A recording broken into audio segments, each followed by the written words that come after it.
नमस्कार साथियों, मैं अभयदेव शुक्ल, ऑल इंडिया जन आंदोलन संघर्ष न्याय मोर्चा का राष्ट्रीय अध्यक्ष। साथियों, एक बार बहुत दिन बाद आपके पास मैं इस वीडियो के माध्यम से आप सभी लोगों को के बीच में हूँ। साथियों, आप सब जानते हैं कि देश भर में एक बड़ा आंदोलन संयुक्त ऑल इंडिया जन आंदोलन संघर्ष न्याय मोर्चा चला रहा है।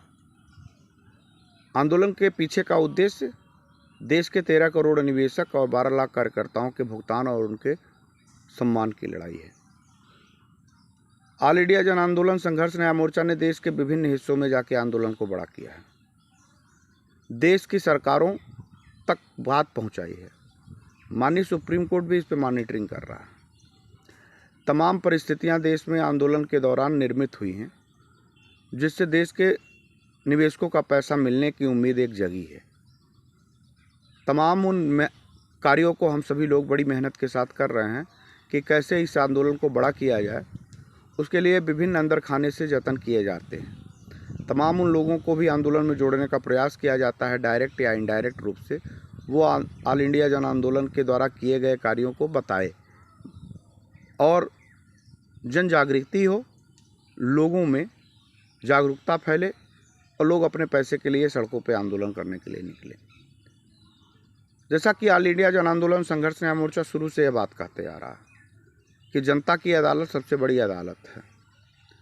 इस अदालत के आगे सभी अदालतें फीकी हैं। तमाम लोग इस आंदोलन से जुड़े और आंदोलन में व्यक्तिगत महत्वाकांक्षा रखने के कारण वो लोग अलग भी हुए। लोगों ने लोगों को डाइवर्ट किया और सहारा प्रबंधन तंत्र को मजबूत करने का काम किया। ऑल इंडिया जन आंदोलन संघर्ष न्याय मोर्चा जब शुरुआती तौर पर अपने आंदोलन को तेज कर रही थी, जिसकी उम्मीद सहारा प्रबंधन तंत्र को नहीं थी। वो सोचते थे कि ये आंदोलन बहुत देर तक नहीं चल पाएगा, क्योंकि हमारे खिलाफ कोई आंदोलन कर ही नहीं पाएगा और हमारे पास पैसे हैं, ताकत है, रसूख है। लेकिन उसके बावजूद भी ऑल इंडिया जन आंदोलन संघर्ष न्याय मोर्चा ने ये करके दिखा दिया कि जब देश के लोग 13 करोड़ लोग परेशान हों तो कोई ना कोई तो बोलने निकलेगा। अभयदेव शुक्ला ने बस्ती के जनपद से, एक छोटी से जनपद से इस आंदोलन की शुरुआत करी और आज देश में ऑल इंडिया जन आंदोलन संघर्ष न्याय मोर्चा नाम का मोहताज नहीं है। ये सही है कि ऑल इंडिया जन आंदोलन संघर्ष न्याय मोर्चा ने तमाम लोगों को मंच दिया, बोलने की आज़ादी दी। तमाम लोगों को आंदोलन में आज जो बातें किसी को कहने की हिम्मत और साहस नहीं हो पा रहा था, वो नीरज शर्मा के न्यूज़ दुनिया चैनल पे ऑल इंडिया जन आंदोलन संघर्ष न्याय मोर्चा के बैनर तले उनको खुल के आज़ादी मिली और उन्होंने अपनी बात को रखा। और तमाम वो चीज़ें जो देश भर के 13 करोड़ निवेशकों को, यहाँ तक कि सहारा के कार्यकर्ताओं को भी पता नहीं था, उसको अंदर खाने से तमाम वो जतन करके निकाले गए। और आज देश का बच्चा बच्चा ये जानने लगा है कि सहारा के तमाम जो सहारा को लूट का अड्डा बना लिए थे, वो देश के निवेशकों को लूट रहे थे, उन लोगों की परत दर परत कलई खोली। देश का इतना बड़ा संगठन बार बार देश की सरकारों तक अपनी बात पहुंचा रहा। 26 तारीख को एक महाजन आंदोलन की तैयारी की घोषणा पटना से हो गई है। हम बार बार ये बात कर रहे हैं कि तमाम निवेशक और तमाम कार्यकर्ता एक मंच पे आए और कार्यकर्ता इस बात का हवाला देते हैं कि हमारे पास कुछ है नहीं, आर्थिक रूप से कमजोरी है। आर्थिक रूप से आप कमजोर क्यों हुए, इसका आत्मचिंतन आपको करना चाहिए था। देश के 13 करोड़ निवेशकों का भुगतान नहीं हो पा रहा है, उसमें 90% से ज़्यादा कार्यकर्ता स्वयं के दोषी हैं। मैंने और मेरे तमाम साथियों ने कहा कि 13 करोड़ इन्वेस्टरों को अगर आप सच बात बता देंगे तो वो आपका साथ देंगे और आपको आर्थिक रूप से जो कमजोरी है उस आंदोलन को बड़ा करने के लिए वो वैकल्पिक हल भी निकल जाएगा। लेकिन कार्यकर्ता जो हैं वो देश के सामने, देश में अपने जमाकर्ताओं को सच नहीं बताना चाहते। वो अपने पैसे के भुगतान के लिए दिन रात कोशिश कर रहे हैं, लेकिन कार्यकर्ता जमाकर्ताओं के भुगतान के लिए उनका कोशिश जो है जीरो के बराबर है। वो तमाम फाइलें इस आशा और उम्मीद से डालते तो हैं कि हमारे पैसे का भुगतान हो जाए, जमाकर्ता पाए चाहे ना पाए। लेकिन ऑल इंडिया जन आंदोलन संघर्ष न्याय मोर्चा ने भी संकल्प बना लिया कि 13 करोड़ अगर इन्वेस्टर नहीं पाएगा तो 1 रुपया कोई कार्यकर्ता भी नहीं पाएगा। 13 करोड़ इन्वेस्टरों को उनका पैसा दिलाने के लिए किसी भी स्तर पर ऑल इंडिया जन आंदोलन संघर्ष न्याय मोर्चा को जाना होगा, वो जाएगी। हमारे पास सबसे बड़ी प्रॉब्लम ये थी कि 140 करोड़ लोगों में से 13 करोड़ इन्वेस्टरों को कैसे खोजा जाए। इसके लिए एक ही विकल्प है, ऑल इंडिया जन आंदोलन संघर्ष न्याय मोर्चा 12 लाख कार्यकर्ता ईमानदारी के साथ अपने इन्वेस्टरों को बाहर निकालें। यहीं जाके बात फंसती है। यहीं सहारा प्रबंधन तंत्र एक बड़ी चाल चलने की कोशिश करता है, जिसमें एजेंट फंस जाता है। वो अपने एजेंटों को अंदर खाने से ये आश्वासन देता है कि तुम लोग अगर जमाकर्ताओं तक ये बात पहुंचाओगे तो तुम्हारे टीडीएस या एफएफ और तुम्हारे द्वारा अपना खुद का जमा किया गया पैसा वो सहारा प्रबंधन तंत्र के हाथ में है, वो नहीं देंगे। इस नाते तुम अपना पैसा लेने के लिए कोई ना कोई रास्ता बनाओ, उसके लिए हमको कोई परेशानी नहीं है। कुछ लोग इस आंदोलन से जुड़ करके इसके अंदर खाने क्या हो रहा है, इस आंदोलन की रणनीति कैसे बनती है, इसकी मॉनिटरिंग करते हुए सहारा सुब्रत राय और प्रबंधन तंत्र तक ये बातें पहुंचा रहे हैं। बहुत सारे लोगों की पहचान भी हो चुकी, वो लोगों को संगठन से दूर किया गया। सहारा प्रबंधन तंत्र ने काफ़ी मेहनत करके बार बार आंदोलन को तोड़ने की कोशिश करी कि 13 करोड़ इन्वेस्टरों तक ये बात सीधे रूप से पहुंचे ना, क्योंकि अगर इन्वेस्टर जगेगा तो सुब्रत राय की संपत्ति को बेचा जाएगा। उनके पैसे के भुगतान के लिए भारत की सरकार को वचनबद्ध होना पड़ेगा।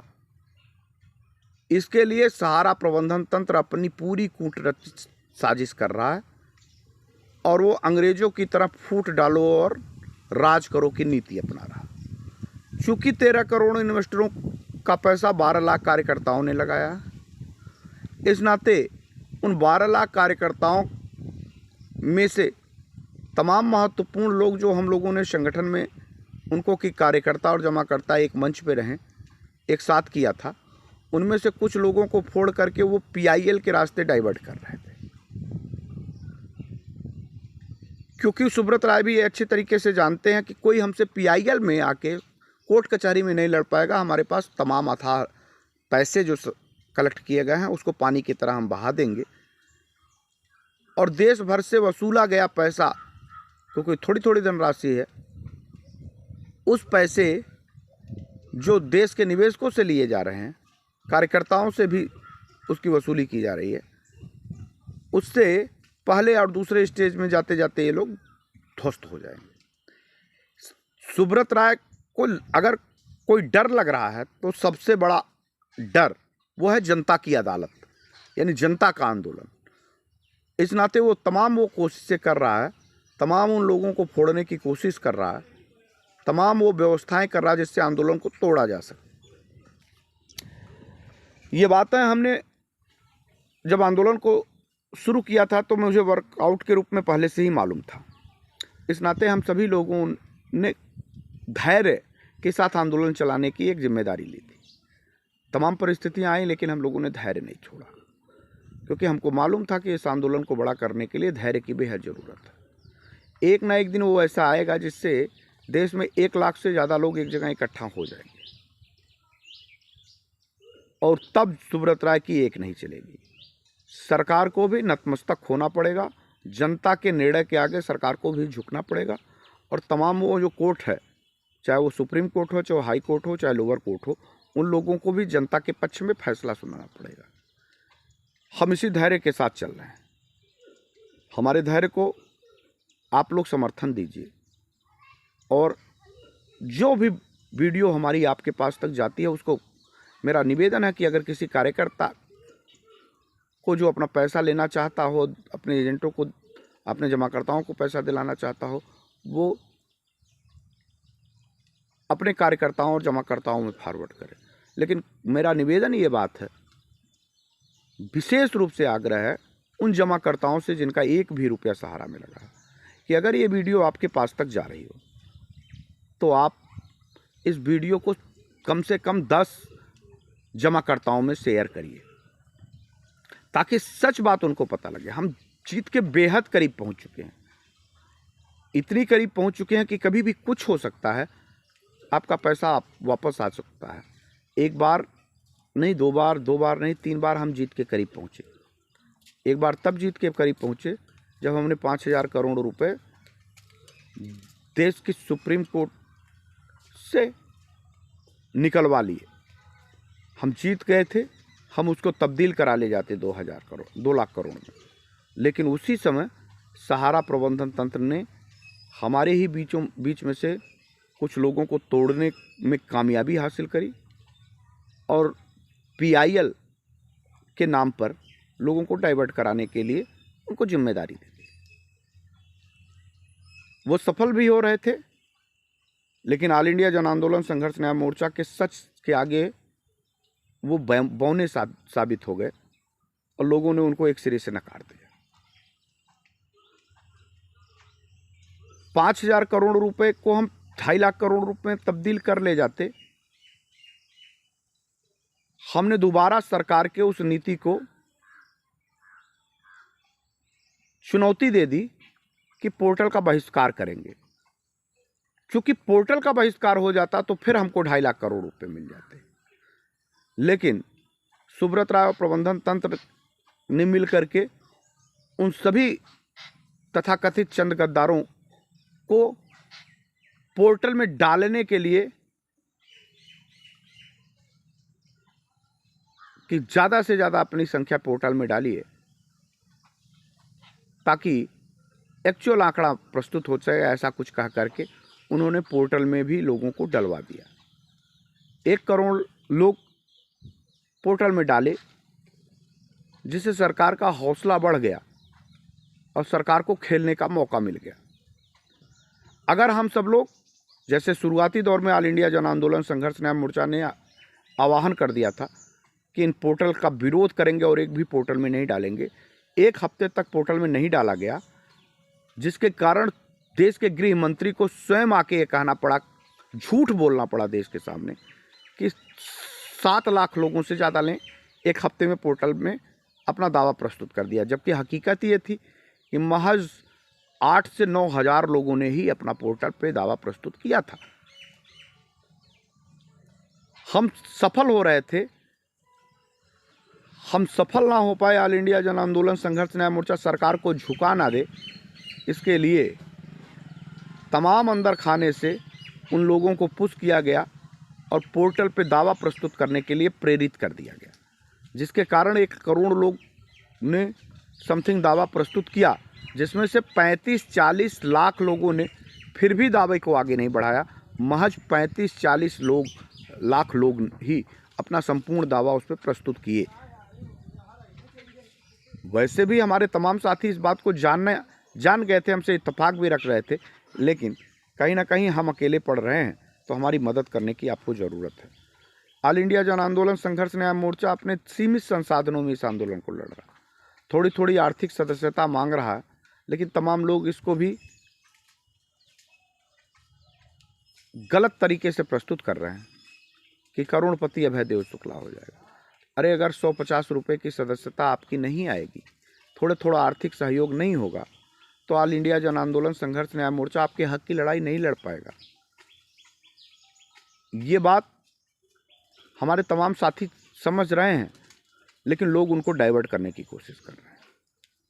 धीरे धीरे अगर आप लोगों ने हमको आर्थिक सदस्यता के रूप में थोड़ी सहयोग नहीं किया, तो ये आंदोलन कब तक चलेगा? हम सब भी इंसान ही हैं और एक समय थक के इस आंदोलन को बंद कर देना चाह रहे हैं, बंद कर देना पड़ेगा। जो सुब्रत राय और उनकी कंपनी चाह रही है कि ये आंदोलन बंद हो जाए, और ये आंदोलन बंद हो जाए ताकि देश के निवेशकों का पैसा है वो बंदर बांट करके बचा खुचा पैसा लेके देश छोड़ के चले जाए। तो आप सबसे मेरा आग्रह है, निवेदन है कि ऑल इंडिया जन आंदोलन संघर्ष न्याय मोर्चा को थोड़ी थोड़ी धनराशि, मैं ये नहीं कह रहा हूँ आप 100 रुपये ही दीजिए, आपके पास अगर 10 रुपया है तो 10 रुपया ही आंदोलन को दीजिए, 50 रुपया है तो 50 रुपया ही दीजिए, 100 रुपया है तो 100 रुपया ही दीजिए। और हम कहेंगे कि आपसे कि अगर वो भी नहीं हो पा रहा तो 1 रुपया ज़रूर ऑल इंडिया जन आंदोलन संघर्ष न्याय मोर्चा को की मदद करने के लिए दीजिए। इन 150 रुपये से आपका कुछ बिगड़ेगा नहीं, लेकिन 13 करोड़ निवेशकों के घर में खुशहाली आएगी, ऐसी मैं गारंटी देता हूँ। और एक ना एक दिन ये आंदोलन देश का सबसे बड़ा आंदोलन बन के निकलेगा, और लाखों लोग जिस दिन इकट्ठा हो गए किसी एक जगह पे, उसी दिन देर शाम तक आपका पैसे का भुगतान हो जाएगा। हम लोग बार बार ये कोशिश कर रहे हैं। 26 तारीख का जो आंदोलन है ना, वो पूरे देश में आंदोलन हो रहा है। हो सकता है जो लोग ये कह रहे हो कि आंदोलन करने वाले गलत थे, हमको PIL लगाना है, उसके लिए पैसे दीजिए। उन लोगों ने PIL के लिए बहुत कोशिश किया। देश की जनता ये बात अच्छी तरीके से समझ रही है कि कोर्ट कचहरी से हम कईयों वर्ष लग जाते हैं, वो हमको पैसे नहीं मिलते हैं, इस नाते जनता की अदालत में ही खड़ा होना है। वो ये भी कहते हैं कि हम आंदोलन के साथ हैं, आंदोलन जहाँ जहाँ होगा होगा। तो मैं निवेदन करूँगा कि 26 तारीख को अगर वास्तव में सारा पीड़ितों की लड़ाई वो लड़ रहे हैं, तो 26 तारीख को अपने अपने ज़िले में PIL के लिए आंदोलन के लिए खड़े हों। जरा देश भी देखे वो आंदोलन के साथ खड़े हैं, अपने यहाँ जनता के बीच में खड़े हैं, या लोगों को सिर्फ मूर्ख बनाने का काम कर रहे हैं। 26 तारीख को कोई देश का कोना बचना नहीं चाहिए जो अपने जमाकर्ताओं कार्यकर्ताओं के साथ एक साथ खड़ा ना हो। और अगर नहीं खड़ा हो रहा है तो देश की जनता को यह बात समझनी चाहिए कि कौन व्यक्ति है जो आपके आंदोलन को कमज़ोर कर रहा है। आपका आंदोलन आपके भविष्य के लिए बहुत ज़रूरी है। 2023 और 24 बीत जाने के बाद कोई भी व्यक्ति आपके आंदोलन का साक्षी नहीं रह जाएगा और सभी लोगों के हौसले पस्त हो जाएंगे। फिर आपके पास पैसे के भुगतान के लिए कोई जगह नहीं बचेगी। जो सुब्रत राय चाहता है वो इसकी इच्छा पूरी हो जाएगी और 5 सालों तक आप कोर्ट कचहरी के चक्करों में फंसते मिलेंगे और कोई भी आपकी बात सुनने के लिए तैयार नहीं होगा। तो 26 तारीख का जो आंदोलन है वो राष्ट्रव्यापी आंदोलन है, प्रत्येक जनपद में होना है। मध्य प्रदेश, उत्तर प्रदेश, छत्तीसगढ़, राजस्थान, आसाम, तेलंगाना, भुवनेश्वर, उड़ीसा, तमाम राज्य जहां सहारा पीड़ितों का पैसा है, वो सभी लोग जिस जनपद में संगठन नहीं भी बन पाया है उस जनपद में आप अपना एक बैनर बनवा लीजिए, पोस्टर बनवा लीजिए, और तमाम ग्रुपों में हम सभी लोग भेज रहे हैं। जो ज्ञापन देना है उस ज्ञापन को भी आप निकलवा लीजिए और उसको आप देश भर के लोगों के अधिकारियों के द्वारा सुबह 10 बजे से लेकर शाम 4 बजे तक भूख हड़ताल पे बैठिए। हम लोग भी ने तय किया है कि अब किसी राज्य में जा कर के खुद आंदोलन नहीं करेंगे, अपने अपने राज्यों में आंदोलन करेंगे, अपने अपने जनपदों पे आंदोलन करेंगे। अब चलने की ताकत नहीं है, अकेले चला नहीं जा सकता। इस नाते हम सभी लोग, खास तौर पे हमने भी ये निर्णय लिया है कि अब अपने जनपद से निकल करके अपने प्रदेश के स्तर तक ही आंदोलन को बड़ा करने का काम करेंगे और विभिन्न प्रयोजनों पे जहाँ पे आंदोलन बड़ा नहीं हो पा रहा है, विषम हालात में वहाँ जाएंगे, क्योंकि अब चलते चलते हम सब लोग भी थक चुके हैं और तमाम आरोपों को अब हम लोग झेल नहीं सकते। इस नाते बेहतर ये है कि हम लोग अपने अपने जनपदों से ही अपना अपना आंदोलन करें और इस आंदोलन को बड़ा बनाने के लिए हर संभव प्रयास करें। तो आप सभी लोगों से मेरा निवेदन है कि इस वीडियो को लाइक करिएगा, सब्सक्राइब करिएगा और इसको शेयर करने का काम करिएगा। आपके शेयर और सब्सक्राइब करने से लोगों तक ये बात पहुंचेगी। इस नाते जितनी तेज़ी से हो सके इसको लाइक करिए और सब्सक्राइब करिए और शेयर करने का काम करिए और 26 तारीख के महाजन आंदोलन को सफल बनाने का काम करिए। धन्यवाद। जय हिंद। वंदे मातरम।